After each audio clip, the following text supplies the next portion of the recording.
Muy bienvenidos a la Biblia para hoy, día en el que compartiremos un precioso salmo que habla de restauración, el Salmo 126, donde los cautivos se gozan en la liberación del Señor.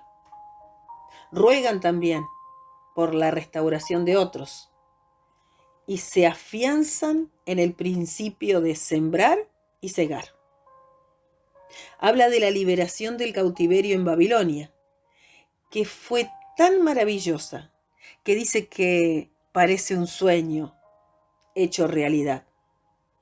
Y el salmista ruega que haya ríos de cautivos que regresen, como los torrentes que normalmente llenan los manantiales en el desierto durante la época de las lluvias, en el desierto de Negev, que nombra este salmo. Los esfuerzos de los exiliados por restaurar la nación en medio de las dificultades. Algún día se realizarán, dice, como la siega. Un principio que también se puede aplicar a la vida cristiana. El Salmo dice así: cuando Dios haga volver la cautividad de Sión, seremos como los que sueñan. Entonces nuestra boca se llenará de risa y nuestra lengua de alabanza. Entonces dirán entre las naciones: grandes cosas ha hecho Dios con estos, grandes cosas ha hecho con nosotros. Estaremos alegres. Haz volver nuestra cautividad, Señor, como los arroyos de Negev.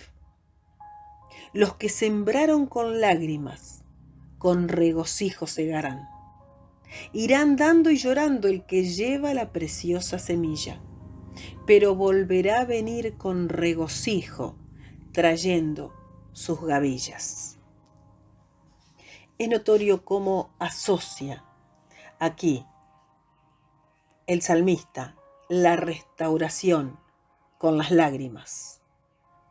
Y un conocido autor, Tozer, observa en uno de sus libros, dice así: la Biblia fue escrita con lágrimas, y es al que derrama lágrimas que revelará sus mejores tesoros.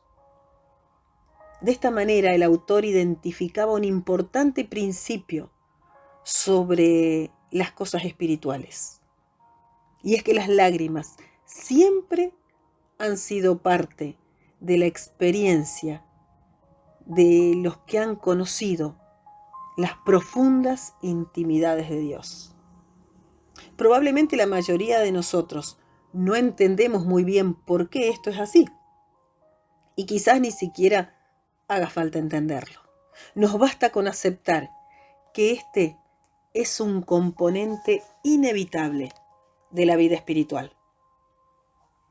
Basta recorrer las páginas de la Biblia para darnos cuenta que muchísimos héroes de la fe eran también personas acostumbradas a las lágrimas, al quebranto.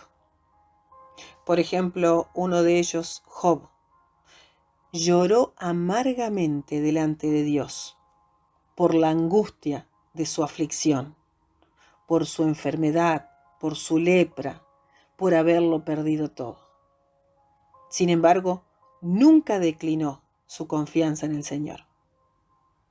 José no pudo contener las lágrimas cuando volvió a encontrarse con sus hermanos en Egipto, que habían ido en busca de comida, en una época de escasez y de hambre.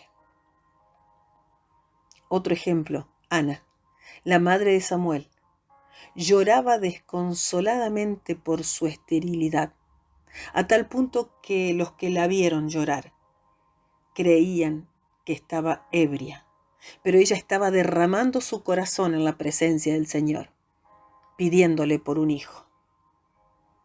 David, cuando se encontró con la ciudad destrozada por los amalecitas, lloró, dice la Biblia, hasta que no le quedaron fuerzas. Y en los mismos salmos, David confiesa que las lágrimas muchas veces fueron su pan de día y de noche. Otro ejemplo, Elías huyó al desierto. Tan angustiado estaba que deseó la misma muerte. Y el rey Ezequías lloró con gran angustia cuando le anunciaron su muerte y fue oído por sus lágrimas. A Jeremías, sin ir más lejos, frecuentemente se lo ha identificado como el profeta de las lágrimas. Y el Señor Jesús también lloró. El versículo más corto que registra la Biblia dice precisamente eso. Jesús lloró. ¿Y qué circunstancia era? Frente a la tumba de su amigo Lázaro. Pablo también sirvió al Señor con humildad, no sin pruebas y con muchas lágrimas. Es que sin entender bien el proceso sabemos que ocurre algo en nuestro corazón cuando lloramos. Cuando el llanto existe la posibilidad de que se ablande nuestro corazón.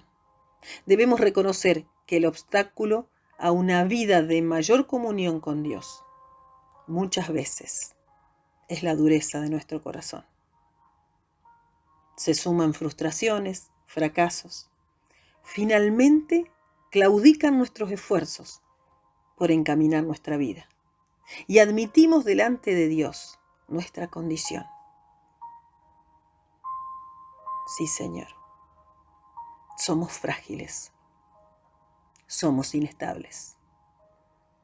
Y ahí es el comienzo de algo nuevo. Seguramente por esto Jesús podía proclamar y decir: bienaventurados los que lloran, porque ellos recibirán consolación. Las lágrimas, sin embargo, no siempre son fruto de frustraciones. También pueden indicar un corazón trabajado por Dios, gozoso, sensible a las cosas del Espíritu. ¿Cuántas veces una persona se quiebra en llanto por las mismas cosas que quebrantan el corazón del mismo Dios? Las lágrimas del Señor Jesucristo por Jerusalén, o las de Juan en Apocalipsis. Ellos percibían la realidad espiritual de tal magnitud que los llevó a llorar, a derramar sus lágrimas delante de Dios. Sea cual sea la razón de las lágrimas, Señor, que sean siempre una puerta para dirigirnos a sitios más profundos y espirituales. Si esa es la razón de las lágrimas, Señor, aceptamos el reto, el desafío.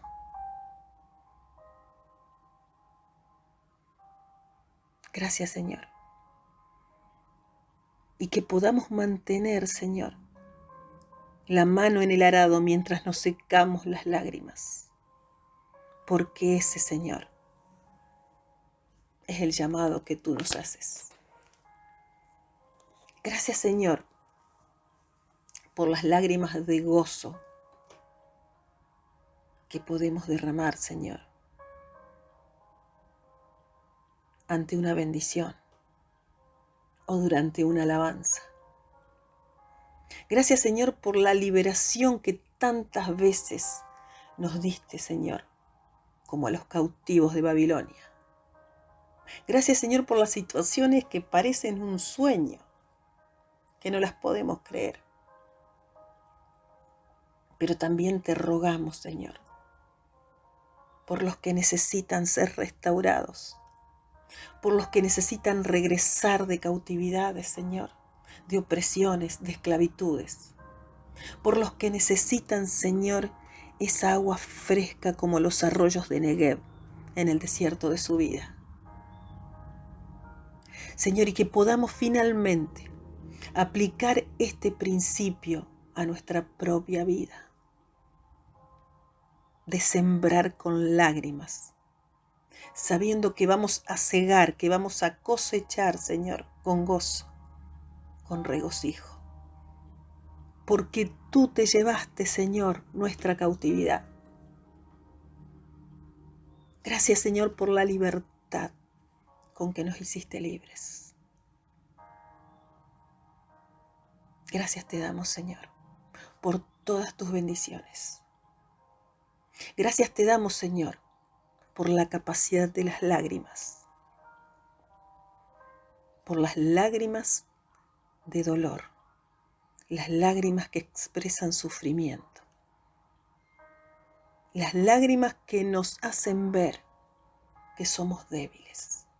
Pero también, Señor, te agradecemos esas mismas lágrimas que nos sirven para expresar nuestro gozo por las bendiciones recibidas. Gracias, Señor, por tus lágrimas, por cada uno de nosotros. Gracias, Señor, por esas lágrimas que te llevaron hasta la cruz. En el nombre de tu Hijo Jesús, gracias te doy, Señor.